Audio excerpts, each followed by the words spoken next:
I'm Sarah, and if you had told me that falling in love would lead me straight into a battlefield, I might have stayed single.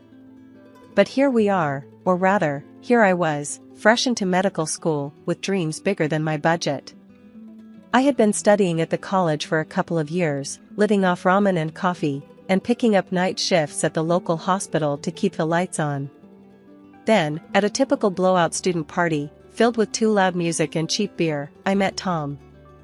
Tom was something else, polite, a bit too clean-cut for these parties, and always with a clever comment. He was studying law, and not just anywhere, but at one of those schools where his classmates were more likely to end up on TV than not. "Hey, I haven't seen you around before," I said, making my way through the crowd to where he was standing by the makeshift bar.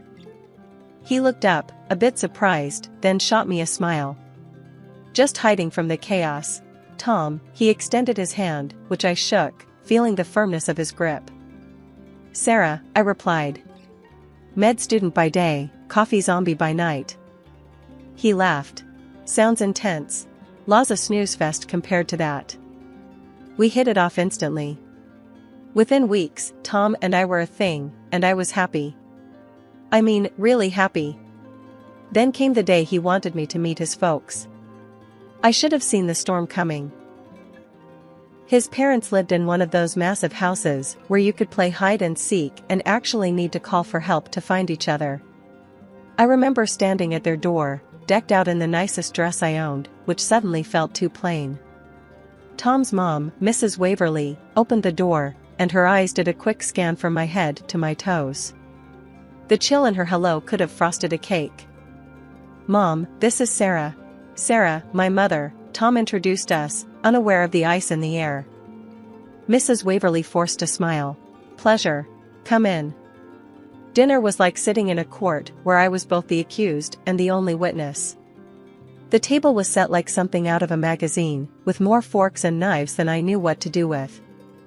"So, Sarah, Tom tells us you're in medical school. That must be interesting," Mr. Waverly said, in a tone that suggested he found it anything but. "It is, sir. Every day's a new challenge," I replied, trying to keep my voice steady. Mrs. Waverly joined in, her words sharp and quick. "And you work as well? A nurse, was it?" "Yes, at the city hospital. It's a good experience," I said, feeling my face heat up. She smirked. "Oh, a nurse. Well, we always need someone to clean up, don't we?" Mr. Waverly, meanwhile, had excused himself, mentioning something about needing to check on some work in his study. A convenient escape. The rest of the evening didn't improve. Mrs. Waverly's comments ranged from my family background, "So, your parents do, what exactly?" to my attire, "That dress is interesting. Where did you get it?" Each word was a barb, each glance a judgment. I wanted to defend myself, to tell her that I was more than my job, more than my clothes, more than the sum of my bank account. But I bit my tongue, for Tom's sake. As we drove home, the coldness of that night settled deep in my bones. I turned to Tom, trying to lighten the mood. "How about we just elope?" I half-joked, imagining a small, quiet wedding, just the two of us. Tom didn't laugh. He looked at me, dead serious. "Sarah, I want the big day, gala, guests, the whole 9 yards. We just gotta warm up to my parents a bit more, especially you." His words felt like a bucket of ice water. I nodded, hiding my disappointment. "Okay, we'll try it your way," I said, though my stomach knotted at the thought. Not a week later, the phone rang. It was Mrs. Waverly. "Sarah, darling, could you pop over this afternoon? I need a bit of help around the house." Her voice was sweet, which should have been my first warning. Something about her tone didn't sit right, but I agreed. I baked some cupcakes, chocolate, everyone's favorite, or so I thought, and dressed in my prettiest casual dress, hoping to make a better impression. When I arrived, the house loomed large and unfriendly, just like my memories of it.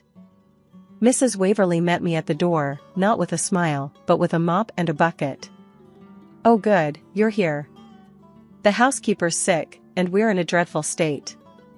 You don't mind helping out, do you?" I stood there, cupcakes in hand, now holding a mop. No, of course not, I stammered, more out of shock than willingness. Great. Start in the kitchen. And you can just leave those. She nodded disdainfully at my cupcakes. In the trash. I don't eat that. My cheeks burned, but I swallowed the hurt. I wasn't going to let her see me upset. I moved to the kitchen and started scrubbing. The house was massive, and cleaning it felt like an endless task. As I worked, I could hear laughter from the pool area where Mrs. Waverly and her friends lounged. Hours later, hands raw and back aching, I called out, "Mrs. Waverly, I've finished. Is there anything else?" She sauntered in, inspecting my work with a hawk's eye, searching for any speck of dust to criticize. Finally, she had to concede. "Well, it does look spotless. You do know your way around a mop, Sarah. How about twice a week then?" I stared at her, mouth agape. I have my studies, night shifts at the hospital, and my thesis." Mrs. Waverly's face hardened. "Listen, dear, if you want to be part of this family, these are the hoops you jump through. Tom's waiting for us to get along. Don't disappoint him, or me." The threat was clear. Marry Tom, clean the house. Don't, and well, the alternative wasn't an option. "Okay," I muttered, defeated. Twice a week, I came, I cleaned, and each time, Mrs. Waverly found new ways to remind me of where I came from and where she thought I belonged. Twice a week, like clockwork, I scrubbed and cleaned Tom's family mansion. It wasn't what I signed up for when I imagined a life with him, but Mrs. Waverly seemed to have decided my role long before I even had a say. "You look just right with a mop, Sarah. It suits you better than a stethoscope ever will," she would taunt as she watched me from her perch, sipping her expensive tea. Nobody knew about this arrangement, not Tom, not his dad. Just me and Mrs. Waverly in this twisted secret of servitude. She never paid me. Instead, she paid with sharp jabs about my background, about how I was practically a charity case they had taken in. The year wore on, and between the cleaning, my intern shifts at the hospital, and my studies, my graduation project nearly suffered. But I powered through, fueled by the dream of the day I could finally call myself a doctor. Amid all this, wedding plans buzzed in the background. Mrs. Waverly took the reins, dictating everything from the napkin folds to the guest list. "We need to teach you how to not embarrass us," she declared one afternoon, enrolling me in an etiquette school. "You can't go around looking like a hillbilly at your own wedding." The etiquette classes were a whole new level of humiliation. The instructor, a stern woman named Mrs. Penrose, had no patience for my lack of sophistication. No. It's left hand on the lap, right hand for the fork. Have you never dined anywhere that didn't have plastic cutlery?"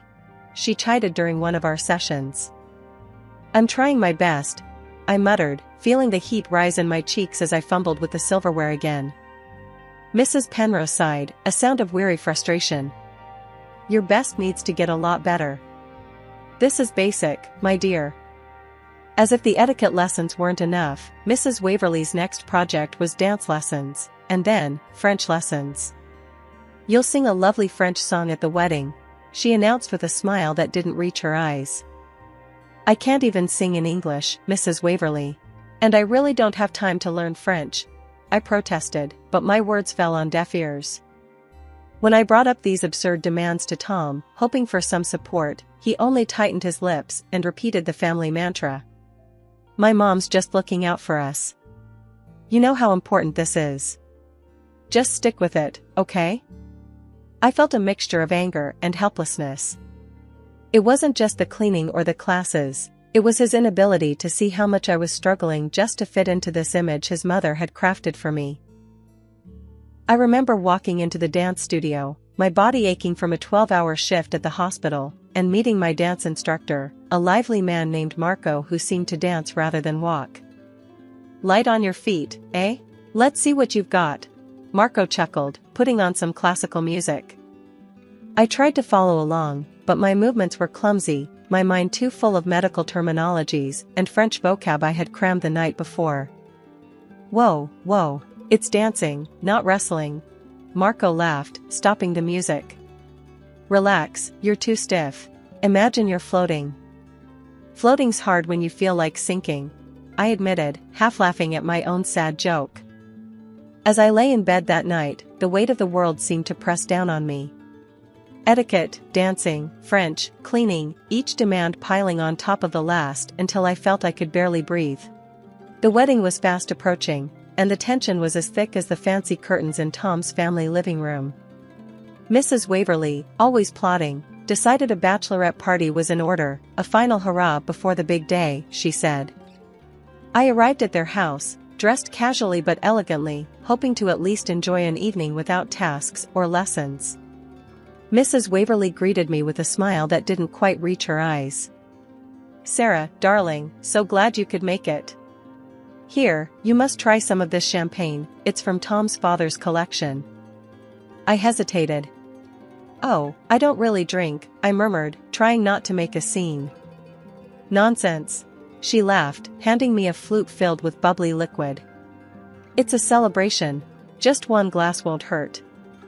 The room was filled with her friends, all elegantly dressed, their eyes sharp and calculating like birds of prey.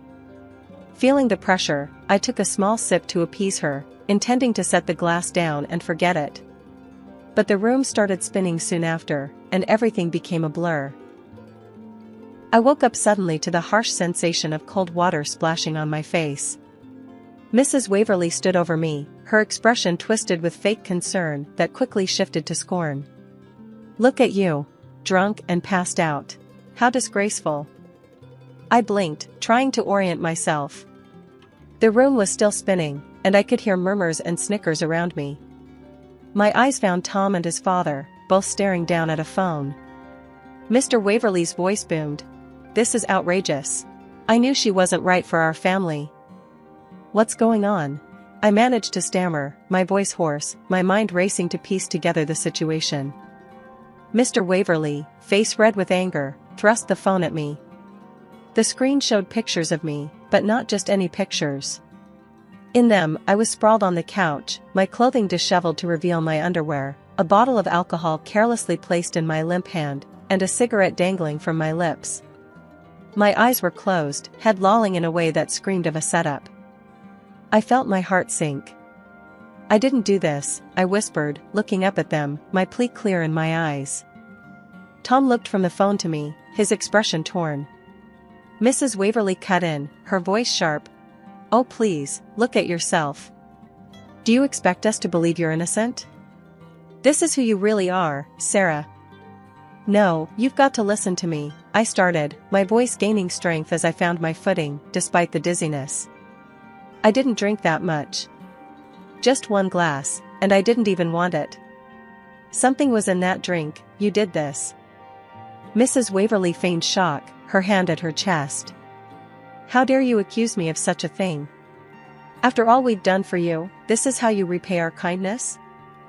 The room was thick with tension, the air almost suffocating as accusations flew. Standing there, soaked and humiliated, I knew I had to take control of the situation. I'm going to the hospital, I declared, my voice steady, despite the chaos. I'll donate blood for tests. If they find anything, any drug that shouldn't be there, I'm reporting this to the police. Mrs. Waverly's face drained of color, her usual composure slipping as the gravity of my words hit her. She glanced around, her eyes darting between the shocked faces of her guests and her family. It was just a sleeping pill, she blurted out, the words spilling from her lips in a panicked rush. I just wanted to lighten up the party. I didn't mean any harm. Tom's face was a mix of anger and disbelief. Mom, how could you? He turned to me, his eyes softening. Sarah, I'm so sorry. Please, let's not involve the police. Think about the family's reputation. I looked at him, really looked at him, seeing the desperation in his eyes. It was always about the family's reputation, wasn't it? Never about what was right. I won't go to the police, I said slowly, but on one condition. What is it?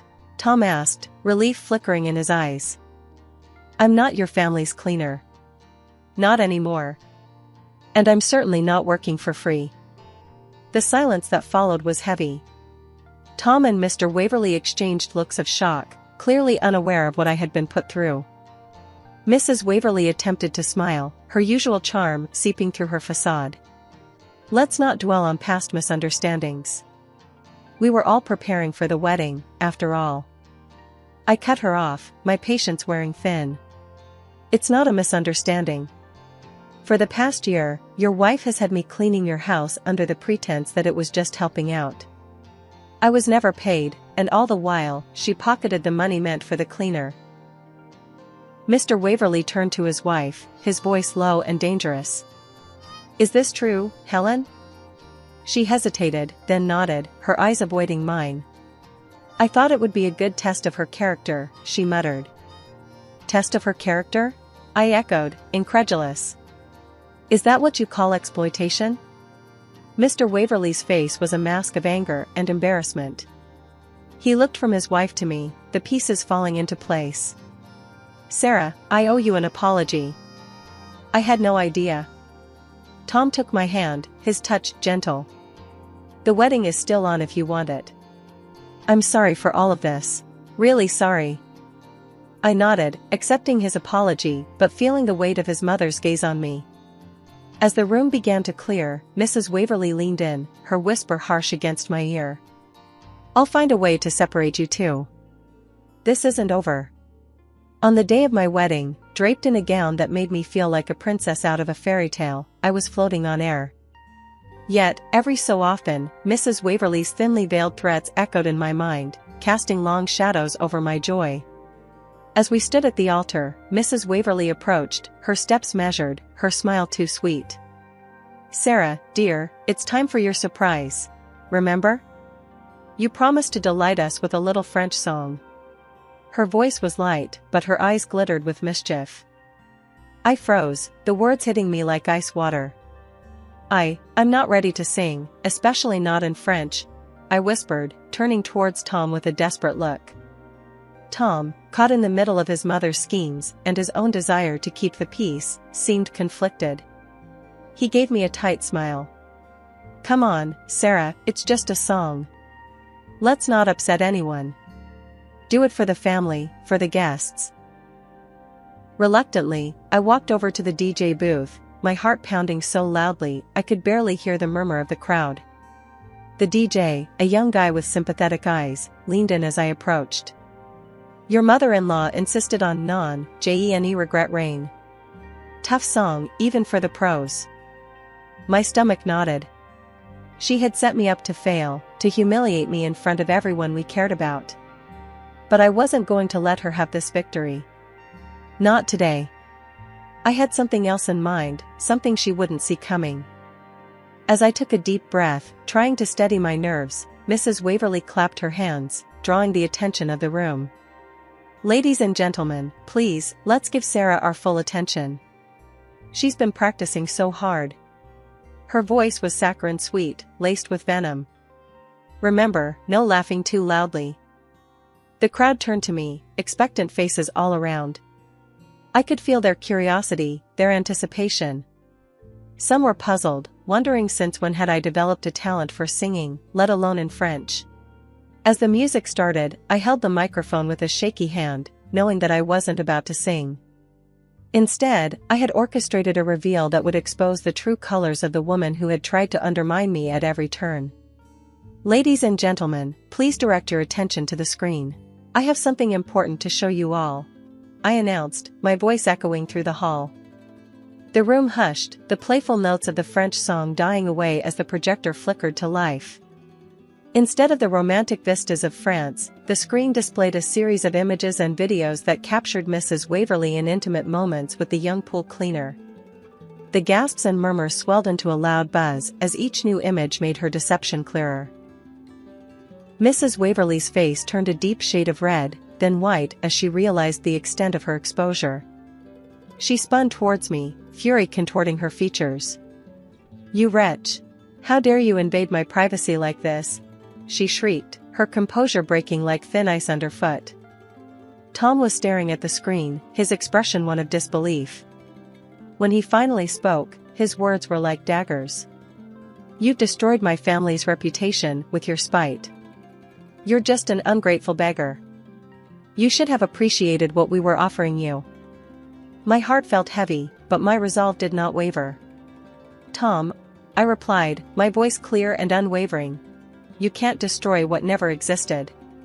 Your family's reputation was a lie." With that, I took off my wedding veil, placed the microphone back on its stand, and picked up my bouquet from the table. I walked up to Tom, and with everyone watching, I threw the bouquet at his feet. I could never marry a man who refuses to stand by me, who can't see the truth for what it is. The room was in chaos, whispers turning into shouts as the implications of the scandal began to sink in. Mr. Waverley turned to his wife, his voice laced with disgust. "How could you do this to us? To our family?" Meanwhile, Mrs. Waverley, now completely unhinged, tried to salvage her dignity, but it was too late. The damage was done. "This is not the end, Sarah. I won't let it end like this," she hissed, her eyes darting around the room, looking for any ally in her downfall. But there were none. The guests were a mix of shocked and appalled, their faces reflecting a range of emotions from pity to disdain. The image of a united, respectable family had shattered, replaced by the reality of deceit and betrayal. As I walked out of the church, the weight of the dress felt lighter with each step, the cool air kissing my face with promises of new beginnings. Behind me, the sounds of a family unraveling filled the air, a poignant reminder of the bullet I had dodged. The aftermath was indeed tremendous. Mr. Waverley filed for divorce, and Mrs. Waverley found herself ostracized from the community she had once reigned over. Their family's business suffered as partners pulled out, unwilling to associate with scandal. Tom was left to deal with the fallout, his once unshakable belief in his family's integrity shattered. Years had passed since that fateful day at the altar, and I had since become a practicing surgeon, my days filled with long shifts and life-saving decisions. I had built a new life, one that was mine alone, shaped by my choices, not by deceit or manipulation.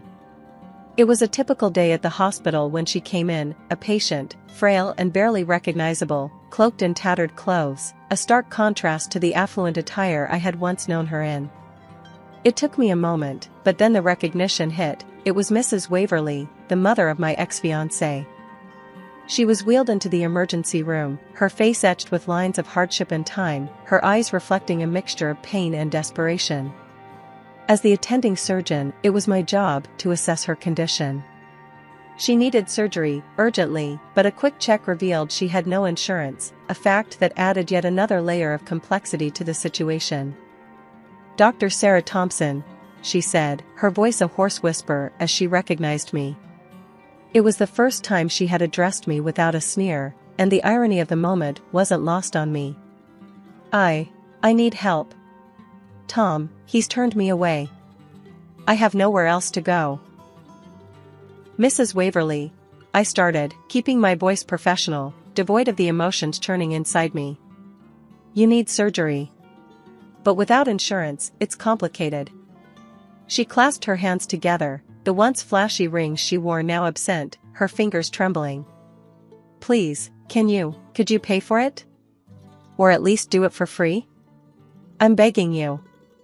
Her plea was pathetic, a far cry from the commanding tone she once wielded like a weapon. I took a deep breath, the weight of her request heavy on my shoulders. This was more than just a medical decision, it was a moral crossroads. "Mrs. Waverley," I said slowly, each word deliberate. "I'm a surgeon, not a charity. You treated me horribly, manipulated your son against me, tried to ruin my life. You're not my responsibility. But I have nothing left," she countered weakly, the fight seemingly gone from her voice. "And whose fault is that?" I replied, my tone colder than I intended. "You made your choices, Mrs. Waverley. You chose to deceive, to scorn, to alienate. Now, you live with those choices." She looked at me, her eyes widening slightly as if seeing me for the first time. Not the young woman she could bully, but the doctor I had become, hardened by years of saving lives and surviving the cuts of both scalpel and scorn. "I will ensure you get the minimal care required by law," I continued, turning away to hide the conflict inside me. But I won't pay for your surgery. I won't bend the rules for you. You need to make arrangements, or the state will. Leaving her in the care of the nursing staff, I walked out of the room, her soft sobs fading behind me. It was a harsh stance, perhaps, but life had taught me that mercy was a luxury sometimes, especially for those who had never shown any themselves.